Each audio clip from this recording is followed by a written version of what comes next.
गौरीघाट मां नर्मदा के प्रकट उत्सव पर जबलपुर के गौरीघाट में श्रद्धालुओं का सैलाब उमड़ पड़ा। भक्तगण बैंड बाजे के साथ उत्सव में शामिल होने पहुंचे और विधि पूर्वक मां नर्मदा की पूजा अर्चना की।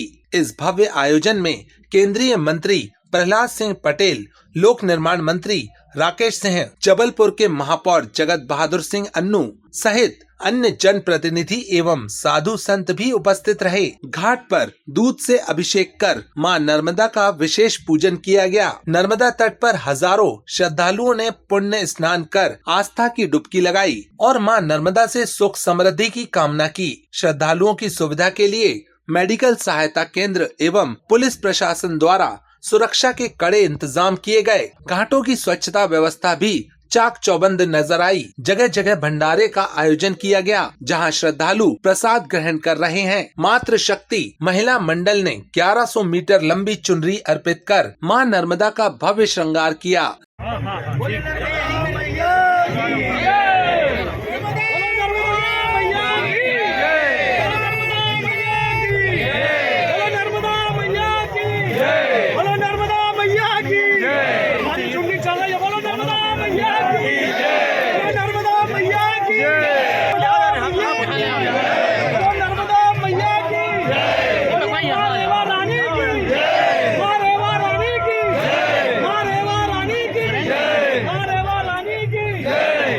रथ यात्रा के रूप में मां नर्मदा की सवारी निकाली गई, जिसमें भक्तगण भक्ति भाव से मां की पालकी को खींचते नजर आए। केंद्रीय मंत्री प्रहलाद सिंह पटेल ने कहा, हम सिद्ध घाट पर मां नर्मदा की कृपा से एकत्र हुए हैं। मां नर्मदा जीवन को धन्य करती हैं और हमें आत्मिक शांति प्रदान करती हैं। यह केवल चमत्कार नहीं बल्कि मां की कृपा है। उन्होंने श्रद्धालुओं को शुभकामनाएं देते हुए नर्मदा सेवा का संकल्प दोहराया। लोक निर्माण मंत्री राकेश सिंह ने भी नर्मदा तट पर पूजा अर्चना की और मां नर्मदा की रथ यात्रा में शामिल हुए। उनके साथ साधु संत एवं श्रद्धालु मां नर्मदा के जय घोष के साथ रथ खींचते नजर आए।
माँ नर्मदा जी के पावन प्राकट्य दिवस पर माँ के चरणों में शत शत प्रणाम।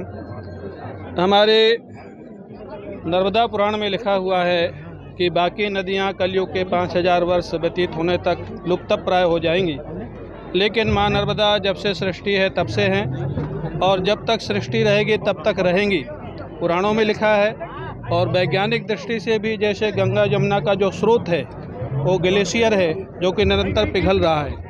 माँ नर्मदा जी का जो स्रोत है पहाड़ और वृक्ष हैं, इसलिए इनको संपन्न खत्म होने की कोई संभावना नहीं है। हम लोगों का दायित्व है कि अधिक से अधिक वृक्षारोपण करें नर्मदा तट पर। नर्मदा जी के जल को निर्मल और अविरल बनाए रखने के लिए वृक्षारोपण करें, प्रदूषण मुक्ति रखें, ये हम लोगों का प्रयास रहेगा और हम लोग कर रहे हैं। आज बहुत प्रशंसा के पात्र हैं हमारे राकेश सिंह जी, जो कैबिनेट मंत्री हैं मध्य प्रदेश शासन की। मैं तो हृदय मेरा गदगद हो गया जब पूरा समय रथ स्वयं खींच करके लाए। इस अवस्था में इनके पैर में चोट भी थी, पिछले सावन में हो गई थी। ये इनके श्रद्धा भक्ति का परिणाम है। जैसे भरत जी पैदल चित्रकूट तक गए क्योंकि राम जी की भक्ति उनके हृदय में थी, ऐसे ही राकेश सिंह जी के हृदय में नर्मदा जी की भक्ति कूट कूट के भरी हुई है, इसलिए रथ को खींच कर यहाँ कर ला सके। बहुत बहुत साधुवाद, आशीर्वाद, धन्यवाद। आज माघ मास की शुक्ल पक्ष की सप्तमी तिथि है, जो माँ नर्मदा के प्रकट उत्सव जन्म उत्सव के रूप में वो है। आज कहते हैं शास्त्रों में वर्णित है कि आज माँ नर्मदा का उद्गम हुआ था, इसलिए आप माघ सप्तमी को माँ नर्मदा सप्तमी के नाम से, माँ नर्मदा जन्म उत्सव के नाम से मनाया जाता है। आज हमारे मध्य प्रदेश की जीवनदायिनी माँ नर्मदा अमरकंटक से लेके गुजरात तक जाती है, भरूच तक जाती है। इसमें जब मध्य प्रदेश का बड़ा हिस्सा है, इसमें माँ नर्मदा जन्मोत्सव पर पूरे प्रदेश में बड़े हर्षोल्लास के साथ माँ नर्मदा जी का जन्मोत्सव मनाया जा रहा है और यह क्रम देर रात तक जारी है, जिसमें चुनरी चढ़ाना, माँ नर्मदा की आरती पूजन करना, माँ नर्मदा को श्रृंगार चढ़ाना, माँ नर्मदा को भोग प्रसाद का वितरण करना आदि सम्मिलित यह क्रम चलता रहेगा। माँ जीवनदायिनी है, मोक्षदायिनी है। ये माँ का प्रवाह जीवन देने वाला प्रवाह है।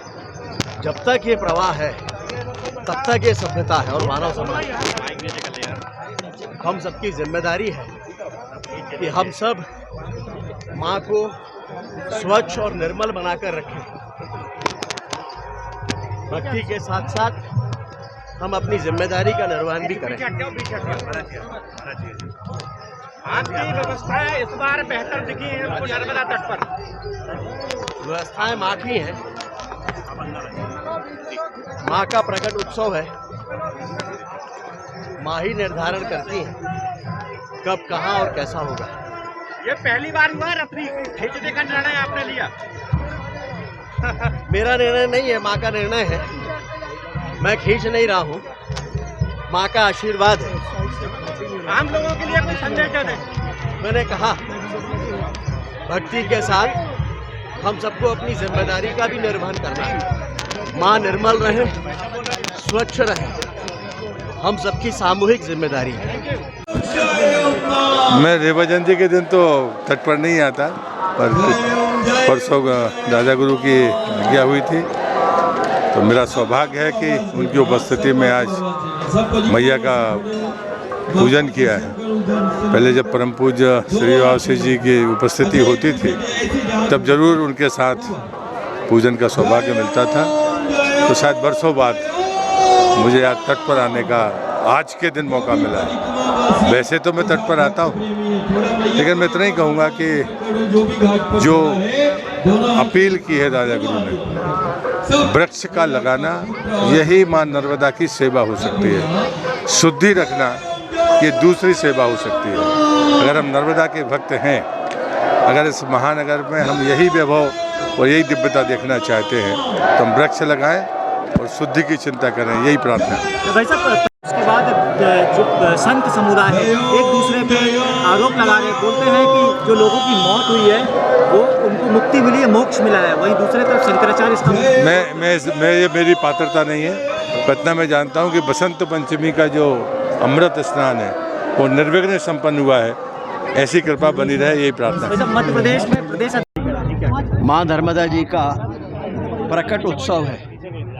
माँ ने जन्म नहीं लिया, माँ प्रकट हुई है, और इसलिए मैंने सभी से विनम्र आग्रह किया था कि हम इसे प्राकट्य उत्सव के रूप में ही कहें और मनाएं। माँ जीवनदायिनी है। इस सृष्टि का प्रारंभ माँ से ही हुआ है, और जब तक ये प्रवाह माँ का है तब तक मानव सभ्यता है, सृष्टि है। सृष्टि के प्रारंभ से सृष्टि के अंत तक केवल माँ ही रहने वाली है। इसलिए आदि गुरु भगवान शंकराचार्य जी ने भी ये कहा है कि सारे तीर्थों के दर्शन से, अन्य नदियों में स्नान से जो पुण्य और फल की प्राप्ति होती है वो माँ नर्मदा जी के दर्शन मात्र से होती है। और इसलिए माँ मोक्षदायिनी भी हैं, माँ भोग भी देती है, माँ वैराग्य भी देती है, और इसलिए माँ की महिमा अपरंपार है। विश्व में एक ही प्रवाह है ये ऐसा जिनकी परिक्रमा होती है, और परिक्रमा के अवसर पर लोगों को जो अद्भुत अनुभूतियाँ होती हैं वो विरली हैं। उसका प्रमाण कहीं और नहीं मिलता, और इसलिए माँ के कहा जाता है कि कण कण में शंकर है। माँ के दोनों तरफ सिद्धों की भरमार है, इसलिए माँ का तट पावन माना गया है। हम सबकी जिम्मेदारी है कि जब माँ का प्रकट उत्सव भक्ति भाव के साथ मनाते हैं तो अपनी जिम्मेदारी का निर्वहन भी हम करें।